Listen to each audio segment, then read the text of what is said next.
Alrighty guys, let's talk about this for a little bit. So I got time to talk about it. I did a review earlier, but I didn't like it, so we're doing it over again. This will be a regular review, so no spoilers in this one, and I was going to make a separate spoiler one later in the video, but you know what, I want to make this quick, straight to the point. Let's start off with the good in here.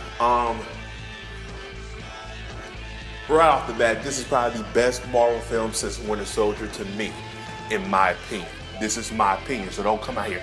What about Guardians of the Galaxy? I didn't find it that great. It was okay. What about Guardians of the Galaxy 2? I didn't find it that great. Okay.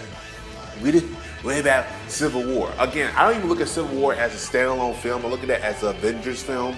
In a way, if that was Avengers 2, I'd rather be having that Avengers 2 than what we got with Age of Ultron, because I did not like Age of Ultron. Did not.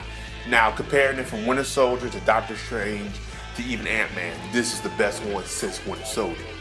Hands down, from the action to the characters to the story. I actually gave a fuck about the supporting characters. Coinkydink. Come on, Marvel. And it's great. And it's really good. I really did like the world. I actually liked a Marvel film, and it's been a while since I liked a Marvel film since Winter Soldier. I really did.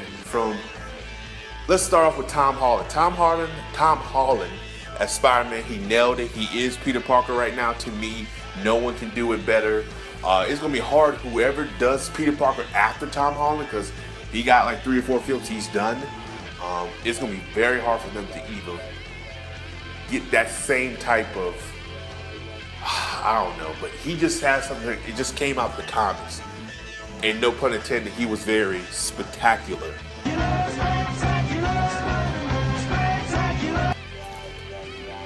So, anywho, he was very good. Out of all the Spider-Man, he's the best. He's probably the smartest one too. Again, Tobey Maguire and Andrew Garfield, no disrespect to him. I thought Tobey Maguire was okay. Spider-Man wasn't the best. Like Peter Parker, I didn't like him as Peter. Now Spider-Man, I loved him as Spider-Man, but Peter I did not. Now Andrew Garfield, I thought he was okay Peter. I hate him as Spider-Man. This is probably the first film where I like Spider-Man and Peter Parker both. I still give Tobey Maguire Spider-Man a little high, because Tobey Maguire Spider-Man still is my favorite. However, Tom Holland Spider-Man, probably in the second film, he will overtake Tobey Maguire. That's how I see it. But as Peter Parker, Tom Holland nailed it. Good things. Robert Downey Jr. is not in the film as much. Hell, I thought he was gonna be all over. You know that scene with Spider-Man and Tony are flying together, or well, I would say flying, but in the air together. Well, Spider-Man swinging in the air and Tony's flying in the air with him. That's not even in the movie. That's gone. That's not even a spoiler anyway, but that's not even in the movie. And honestly, I was kind of happy that wasn't in the movie, because I was like, oh, too much Iron Man. He wasn't in the film as much. Matter of fact, he was only in there for a certain amount of time. He was in there, and I actually enjoyed it. I thought he was going to be in there all over this. This is going to be an Iron Man film. It was a Spider-Man film, and I give Marvel credit where credit is due. They listened. They listened, because God knows that was an Iron Man film. I was going to rant and rave like a motherfucker. Moving on. The supporting characters. Let's skip the main characters. Liz Allen, okay, she was okay. Nothing too breathtaking about her. However, there's a twist with her, which I'll talk in the spoiler review. That twist, that threw me off a curve now. I was sitting there like, oh, I laughed in the theater, but we'll talk about that later.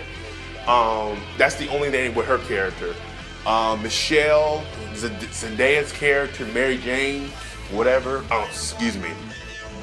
She's not Mary Jane, but she comes off as MJ in a way.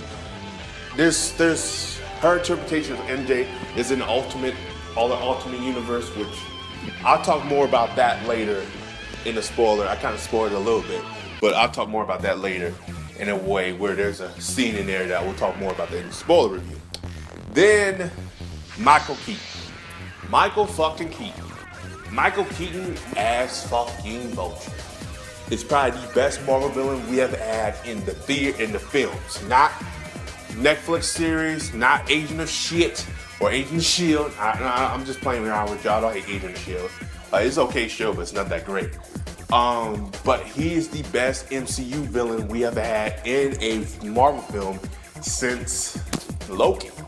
He really is. He come off as, I wouldn't say come off as menacing, but he comes off as threatening and a dude you just don't want to fuck with. As a matter of fact, he's a dude that you want to be on his side. You don't want to fuck with him. Like when it comes to his family and everything, and you actually sympathize where he's coming from. You actually understand, you know what? I see your point of view.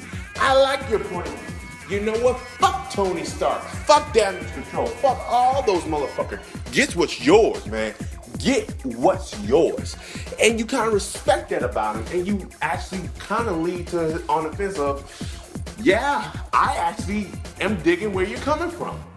Where Tony's the dick. Matter of fact, Tony is so dick and asshole in here, you really don't like him. Matter of fact, when people say, choose a side in the Civil War, Tony or Cap, well, you saw Tony's point of view, and I kind of lead to Tony's. Everyone leads to Cap. In this one, I straight up on fuck Tony.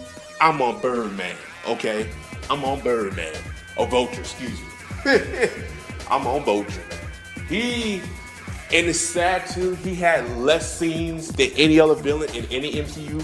And it's sad, and then probably he had less scenes due to the fact that I heard they had to pay big dollars for him, which I've heard.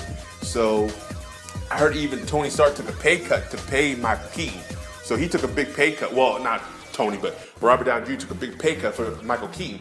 And it sucks because he's so fucking good in the film that you want more of him. And then the way he finds out stuff, this twist, he finds out something, and there's another twist. I'm like, yo, like, dude, you developed this character to the point where it's like, I want to see more of it. There is a after credit scene with him where it kind of signals that he might come back, which I hope he does, because you can't do a character like that anyway. Now let's talk about the Vulture costume. I actually like it. I dig it. It wasn't like the Vulture from the comics, and again, I never gave two fucks about Vulture in the comics. I thought he sucked as a villain. Out of the Sinister Six, he was the worst. I mean, he's just, I never cared for him. However, in this film, he made me care for him a hell of a lot more. Hell, it makes me want to reread the comics of him, which, let's be honest here, the comic version to the movie version is the best version. I think the only good version of the Vulture that comes close to the movie is Spectacular Spider-Man version. That's it. Even the Spider-Man, the anime series that came out years ago in the 90s, they didn't treat Vulture was just one of those villains that no one cared for. Like, he was that subpar villain that you just said, fuck him. Like, he sucked. He really did suck. In this one, you actually cared about Michael Keaton's character, but that's Michael Keaton. He's just a great-ass actor. He can do whatever, he could take a script and say, okay, this is chicken shit. Let me turn this shit into chicken salad. He's just that fucking good. And it makes you want to see Birdman again and how great his performance was. I'm like, dude, you killed it, And then you feel sad that he never won that Oscar. And look at this, like, man, you should have won. You should have won. I've always been a fan of Michael Keaton. Always have, even from the Tim Burton Batman, But overall, dude, this was a solid film. It's one of Marvel's best films, hands down, to date. I enjoyed it. I had fun with it. There's not a boring moment. Again, characters in here, they do play with Flash Thompson a little bit.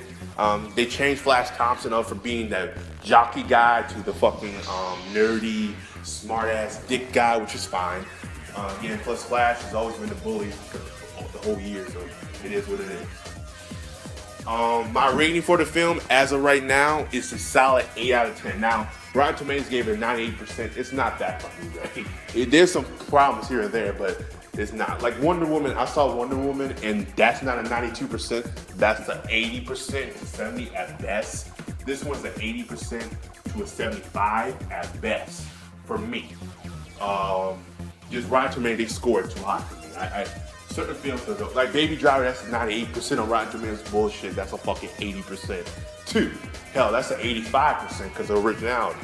But still, I think Rotten Tomatoes scores are weird. I don't like them. Honestly, for my thing with this, for a film, for being the third installment, I can say this about Spider-Man Homecoming. It is the best film since Spider-Man 2 that came out. It hands down. That how many years ago? That's almost a decade since we got a good, almost 2 decades since we got a good Spider-Man film. Spider-Man 3, not good, but not bad either. Not good. Amazing Spider-Man's terrible. I didn't like it. I know some people like that more than the second one. I just did not like Amazing Spider-Man. And Amazing Spider-Man 2 is abomination of the fullest. That's what you call a corporate film that deserves everything it got. Deserved everything. So, yeah. As always, guys, like and subscribe. Let me know down below what you guys think of Spider-Man Homecoming. Did you see it? And did you love it? And then, as always, comment below and let me know. Make sure you hit the like button and subscribe and get more of me, Johnson, DJ. And also, have a Johnson Day and go see Spider-Man Homecoming again, because War of the Planet Apes is coming out next week, and baby, that is going to take my money. As always, guys, peace. Have a nice Johnson Day.